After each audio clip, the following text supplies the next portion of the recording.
Penyembahan setan ada, penyembahan orang berdosa ada, penyembahan orang karena melihat mukjizat Tuhan ada, penyembahan karena ya orang bersyukur, ada sehat, ada makan, ada minum, ada yang dipakai semua, mereka menyembah.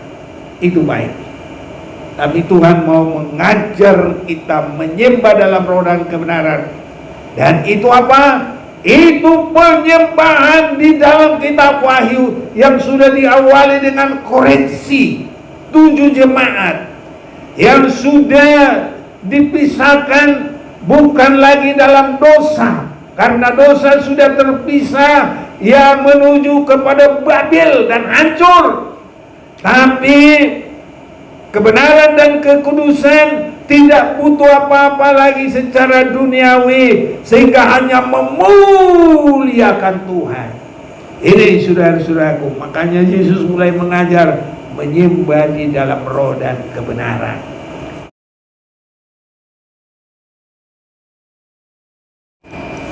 Firman Tuhan yang kita akan baca jadi pondasi penyembahan kita hari ini. Kita akan buka dalam Wahyu pasal 22 ayat yang ketiga. Saya bacakan. Maka tidak akan ada lagi laknat, tahta Allah dan tahta anak domba akan ada di dalamnya, dan hamba-hambanya akan beribadah kepadanya. Bersama kita membaca. Maka tidak akan ada lagi laknat, tahta Allah dan tahta anak domba akan ada di dalamnya, dan hamba-hambanya akan beribadah kepadanya. Saudara-saudaraku yang kekasih, dalam kitab Wahyu ini adalah puncak dari segalanya. Semua apa yang diinginkan oleh Tuhan, maka di dalam kitab Wahyu inilah sebagai puncaknya semuanya. Bagaimana ibadah manusia, bahkan dimulai bagaimana kebenaran kekudusan manusia, disinilah puncaknya. Kehendak Tuhan ada di dalam kitab Wahyu ini. Tetapi puncaknya yang tidak dikehendaki Tuhan juga dalam kitab Wahyu inilah semuanya ada. Itu sebabnya sudah diberi kesempatan kepada semuanya. Kalau kita baca Wahyu 22 ayat 11, barang siapa yang berbuat jahat, biarlah ia terus berbuat jahat. Barang siapa yang cemar, biarlah ia terus cemar. Barang siapa yang benar, biarlah ia terus berbuat kebenaran. Barang siapa yang kudus, biarlah ia terus menguduskan dirinya.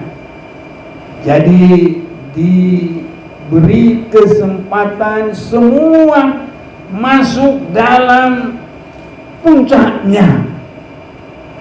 Ya, sehingga dalam kitab Wahyu inilah puncak kekudusan, kesempurnaan kekudusan.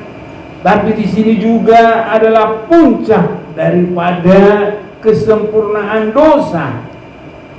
Hanya kesempurnaan kekudusan itu akan kekal. Itulah Yerusalem baru.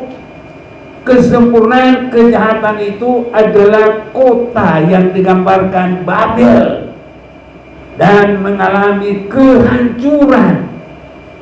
Ini saudara-saudaraku. Dan Tuhan akan masuk dalam kekekalan dan iblis juga akan masuk dalam kekekalan. Tapi Tuhan dalam tahtanya, tapi iblis di dalam penghukumannya, kebinasaannya, kekal selama-lamanya. Itu sebabnya kitab Wahyu ini adalah kesempurnaan segalanya. Sebabnya kitab Wahyu ini adalah juga penutup dalam semua kitab dan termasuk juga penutup masa di dunia. Inilah kitab Wahyu ini.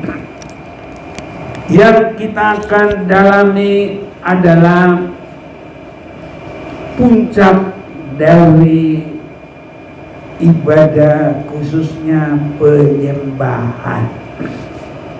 Wahyu pasal 22 tadi, maka tidak akan ada lagi laknat. Tata Allah dan tata anak domba akan ada di dalamnya, dan hamba-hambanya akan beribadah kepadanya. Di sini juga adalah puncak dari ibadah. Puncak dari ibadah, saudara-saudaraku. Itu sebabnya di dalam ibadah di surga, saudara-saudaraku, dalam kitab Wahyu juga sudah dimulai. Tidak ada lagi di situ dosa, ya, tidak ada lagi dosa. Sehingga kalau ibadah di surga tidak ada lagi minta ampun. Nah, ini saudaraku, karena tidak ada lagi dosa, tidak ada lagi doa minta ampun di sana. Ibadah supaya mendapatkan pengampunan, penyucian, tidak ada lagi. Dosa pun sudah tidak ada di sana. Kebutuhan makan minum, kesehatan juga tidak ada lagi di sana. Karena semua kita sudah masuk dalam kesempurnaan.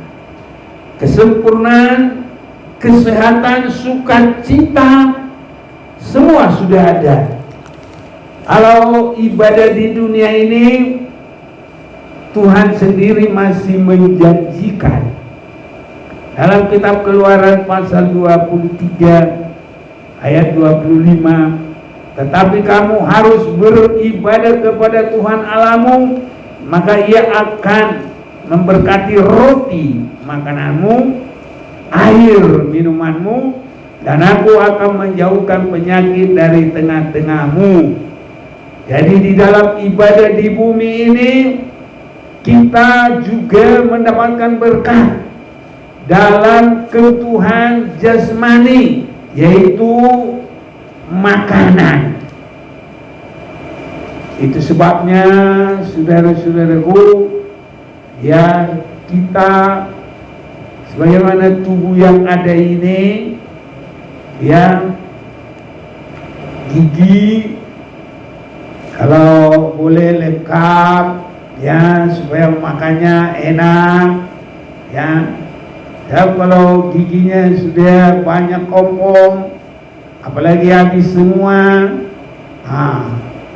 makan pete nggak bisa, apalagi makan jengkol nggak bisa, saudaraku. Jadi kalau ibadah di dunia ini masih butuh makanan jasmani. Tapi kalau di surga nggak ada lagi berdoa, Tuhan berikanlah makanan kami hari ini, makanan kami secukupnya. Nggak ada lagi. Itu beda-bedanya, saudaraku, supaya kita semakin meningkat juga di dalam penyembahan kita. Jadi ucapan syukur juga di situ. Kami menyembah Engkau Tuhan, Engkau sudah menolong kami, memberikan makanan kami. Nah, kalau di bumi ini masih ada Di sini kita melihat aku akan menjauhkan sakit penyakit dari tengah-tengahmu. Jadi ibadah kita di sini masih menyangkut untuk kesembuhan, menyangkut untuk diberikan minuman, ya, yang baik, yang sehat. Ibadah kita di bumi ini.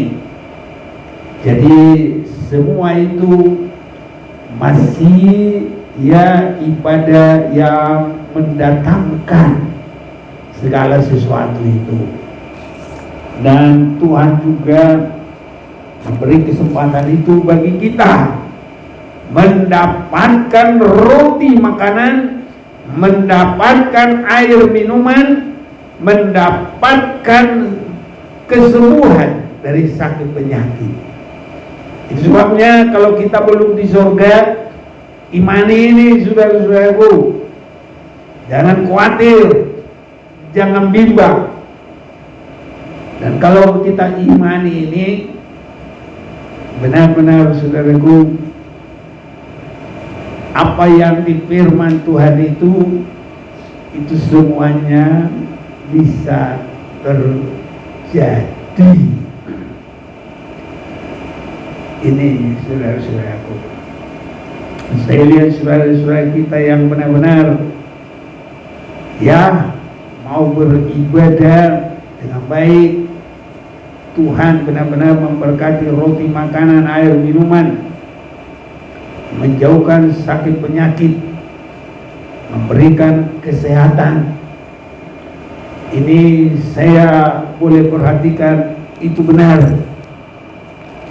Kalau seperti Raja Daud beribadah kepada Tuhan, dia juga berkata, saudara-saudaraku, dahulu aku muda, sekarang sudah tua, tidak pernah kulihat orang benar ditinggalkan oleh Tuhan, bahkan tidak pernah anak cucunya meminta-minta. Ini saudara-saudaraku, mari kita baca sebentar Mazmur pasal 37. Kita senantiasa mengingat, memperhatikan ayat 25 Mazmur 37. Dahulu aku muda, sekarang telah menjadi tua. Jadi boleh bilang sepanjang umur yang dia perhatikan, tidak pernah kulihat orang benar. Itu orang benar itu orang beribadah, saudara-saudaraku, ya. Sehingga firman Tuhan itu benar-benar dalam hidupnya. Karena dengan apakah orang bisa benar? Dengan menaruh firman di dalam hati. Firman menjadi inti kehidupan. Firman yang menuntun perjalanan. Itu sebabnya juga dalam Yohanes 17 ayat 17, kuduskanlah mereka, firman-Mu adalah kebenaran. Jadi kuduskanlah mereka dengan kebenaran, firman-Mu adalah kebenaran. Itu sebabnya dahulu aku muda, sekarang telah menjadi tua, tetapi tidak pernah kulihat orang benar atau anak cucunya meminta-minta roti. Orang yang beribadah dan dikuduskan oleh firman Tuhan. Orang yang beribadah dan berani melakukan firman Tuhan. Terlalu banyak kita lihat yang sangat diberkati oleh Tuhan dengan kehidupan orang benar. Orang benar artinya ada firman Tuhan dan hidup dalam firman. Bahkan disebut tiap hari ia menaruh belas kasihan, memberi pinjam, dan anak cucunya menjadi berkat. Ini saudara-saudaraku, Jauhilah yang jahat dan lakukanlah yang baik, maka engkau akan tetap tinggal untuk selama-lamanya. Sebab Tuhan mencintai hukum dan tidak meninggalkan orang-orang yang dikasihinya. Sampai selama-lamanya mereka akan terpelihara. Tapi anak cucu orang fasik akan dilenyapkan. Jadi kita, ya saudara-saudaraku, dengan ibadah yang benar kita akan masuk dalam kekekalan. 29, orang-orang benar akan mewaris negeri dan tinggal di sana senantiasa. Bahwa disebutkan negeri kita bukanlah di sini. Kita di bumi ini hanya sebagai penumpang, tapi negeri kita itulah surga, saudaraku. Itu sebabnya penyembahan kita, ibadah kita, di dalamnya ada penyembahan. Dan Yesus sudah mengajar kita untuk semakin masuk di dalam roh dan kebenaran. Ini saudaraku, jadi penyembahan kita semakin masuk dalam roh dan kebenaran. Inilah ibadah di surga. Beda dengan ibadah di dunia. Kita sudah dengar, itu Tuhan sendiri yang membolehkan dan memberikan roti makanan, air minuman, kesembuhan dari penyakit. Tuhan sendiri. Itu sebabnya saudaraku, kita semua harus sampai mengalami itu, sehingga tidak sulit, saudara-saudara. Kita harus benar-benar mengalaminya. Orang-orang benar akan mewarisi negeri. Sekali lagi, negeri kita bukan di dunia, tapi di surga. Dan baiknya kita mau baca itu dulu, Filipi pasal yang ketiga.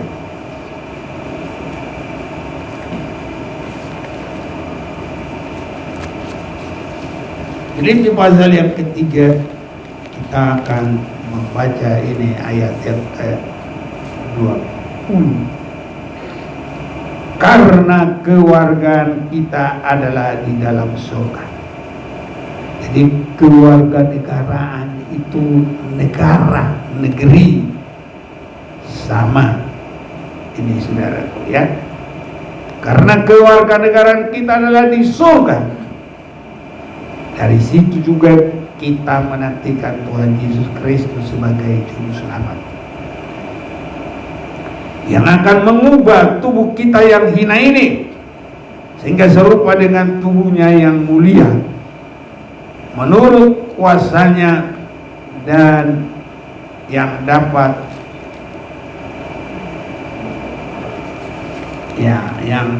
menaklukkan segala sesuatu kepada dirinya. Ini saudara-saudaraku, itu sebabnya sasaran kita harus sampai masuk di dalam penyembahan yang sesungguhnya dikehendaki Allah. Penyembahan puncak. Jadi penyembahan puncak dalam ibadah yang benar, tanpa dosa, tanpa ada kebutuhan duniawi jasmani. Karena makan minum kekayaan apa saja pun itu hanya di bumi ini. Kalau kekayaan dunia ini gak laku, saudaraku. Mungkin uang bisa jadi turun nilainya. Taruhlah emas, kalau uangnya juga pakai emas, ya. Tapi apalah artinya emas di bumi ini? Gak ada artinya. Karena di surga itu adalah hanya sebagai lantai ubinnya, saudara-saudaraku. Jadi kalau kita perhatikan ubin, ya, di rumah kita saja, ya berapa banyaknya, lebarnya, saudaraku. Rumah 5 kali atau 5 kali 10 saja udah 50 meter, saudaraku, ya. Emasnya dunia ini paling cuma berapa kilo, ya. Kalau di sana nanti semua serba emas. Mari kita mau baca dulu Wahyu pasal yang ke-21 itu, ya. Ayat yang ke-18, tembok itu terbuat dari permata yaspis dan kota itu sendiri dari emas tulen bagaikan kaca murni. Ya, ini saudara-saudaraku. Jadi kota itu emas tulen. Apalah artinya emasnya dunia ini? Terlalu sedikit. Padahal itu sudah merupakan inti dari uang yang tidak ada, boleh bilang tidak ada turunnya, tidak ada devaluasinya. Ini saudara-saudaraku, ya. Jadi itu sebabnya penyembahan yang tidak membutuhkan apa saja pun, pengampunan tidak lagi, karena semua sudah masuk dalam inti kesempurnaan tadi. Karena dalam kitab Wahyu kita sudah dengar manusia sudah itu di dalam inti kesempurnaannya. Semua sudah di situ, ya. Makanya kalau kita perhatikan Wahyu pasal 2 pasal yang ketiga itu pengoreksian tersendiri. Satu persatu dikoreksi, sehingga sampai sedikit pun tidak ada cacat dan celah. Nah, jadi nanti untuk menyembah tidak ada lagi ampuni sucikan, tidak ada lagi, saudara. Murni hanya memuliakan Tuhan. Itu sebabnya inilah penyembahan yang kita sedang, ya, usahakan, saudara-saudaraku. Kita gumuli, kita belajar, ya. Dalam Wahyu pasal yang keempat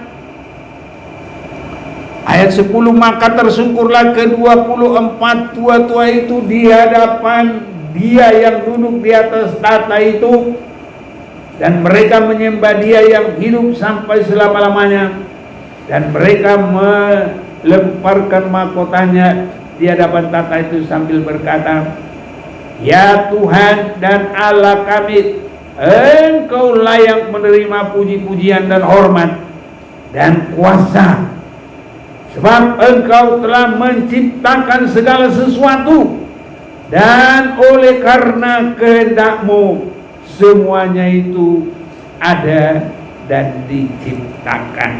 Jadi inilah, saudaraku, penyembahan kita dalam ibadah yang di sorga adalah hanya memuliakan Tuhan.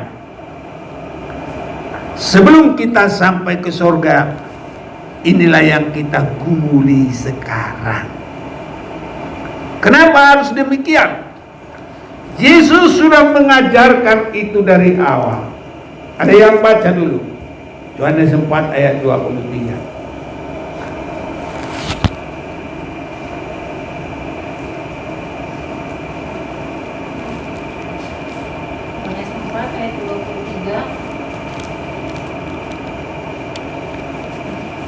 Tetapi saatnya akan datang dan sudah tiba sekarang, bahwa penyembah-penyembah benar akan menyembah Bapa dalam roh dan kebenaran, sebab Bapa menghendaki penyembah-penyembah demikian. Iya, jadi Tuhan sudah mulai membawa kita dalam penyembahan di surga. Kenapa disebut dalam roh? Roh itu tidak membutuhkan makan, tidak membutuhkan minum lagi, tidak membutuhkan kesembuhan. Itu sebabnya kita sedang dibawa, saudaraku. Yesus ajarkan itu. Itu sebabnya tidak banyak yang memandang ke sana. Tapi kita biar semakin mengerti arahnya ke sana. Itu sebabnya kita jangan menyembah terlalu enteng. Belum mengoreksi diri, belum merasakan sampai mengalami pengampunan penyucian. Ya, itu sebabnya sangat bagus. Dalam kita masih banyak kelemahan, kekurangan. Kalau sudah ada firman menyucikan kita, itu makanya penyembahan lebih bagus di situ, saudaraku. Ini orang kalau belum mengerti memang belum apa-apa. Haleluya, haleluya. Mari kita menyembah Tuhan. Yaitu penyembahan yang cara manusia. Itu sebabnya Yesus sudah mulai mengajar dan mengarahkan kepada penyembahan di sorga. Tidak ada lagi seperti di dalam Keluaran 23 tadi 25. Ya, masih butuh makan, butuh minum, butuh kesehatan. Tidak salah. Dan nanti bersyukur karena berkat makan, berkat minum, berkat kesembuhan, baru dia menyembah dari situ. Tidak salah. Itu sebabnya kita sudah mendengarkan penyembahan itu banyak. Penyembahan setan ada, penyembahan orang berdosa ada, penyembahan orang karena melihat mukjizat Tuhan ada, penyembahan karena ya orang bersyukur, ada sehat, ada makan, ada minum, ada yang dipakai semua, mereka menyembah. Itu baik. Tapi Tuhan mau mengajar kita menyembah dalam roh dan kebenaran. Dan itu apa? Itu penyembahan di dalam kitab Wahyu yang sudah diawali dengan koreksi 7 jemaat yang sudah dipisahkan bukan lagi dalam dosa, karena dosa sudah terpisah yang menuju kepada Babel dan hancur. Tapi kebenaran dan kekudusan tidak butuh apa-apa lagi secara duniawi, sehingga hanya memuliakan Tuhan. Ini saudara-saudaraku, makanya Yesus mulai mengajar menyembah di dalam roh dan kebenaran. Itu sebabnya sekali lagi kita mau menyembah Tuhan dengan berbobot, mengarah kepada penyembahan yang kekal di sorga. Inilah pergumulan kita hari demi hari sampai benar-benar kita boleh belum di sorga, tapi sudah seperti di sorga. Mari kita mau menyanyi kekudusan-Mu Bapa.